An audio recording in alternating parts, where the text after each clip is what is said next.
আসসালামু আলাইকুম ভাই, আবার এসে বললাম আপনাদের মাঝে। এখন শোনা গাড়ি তো এখন ভাল লাগতেছে না, তো ভাই ভাইদেরকে নিয়ে বাইকে নিয়ে রাতে বের হইলাম।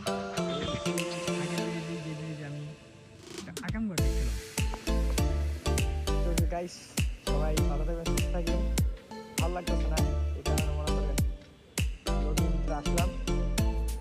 আশা করি কালকে সকাল ভোরে ঢাকায় রওনা দিব।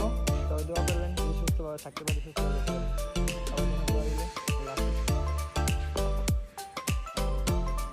যেটা বলতেছিলাম, রাত্রে অনেক ক্ষুধা লাগছিল। আশেপাশে কোনো হোটেল অথবা কিছু খোলা নাই। আর শিবচর বাজার তো এখান থেকে প্রায় 3 থেকে 4 কিলো দূর, হেঁটে যাওয়া এখন সম্ভব না। রাত্রে অনেক গভীর রাত, আর ওখান দিয়ে অনেক মনে করেন খারাপ কোনো জিনিস থাকে।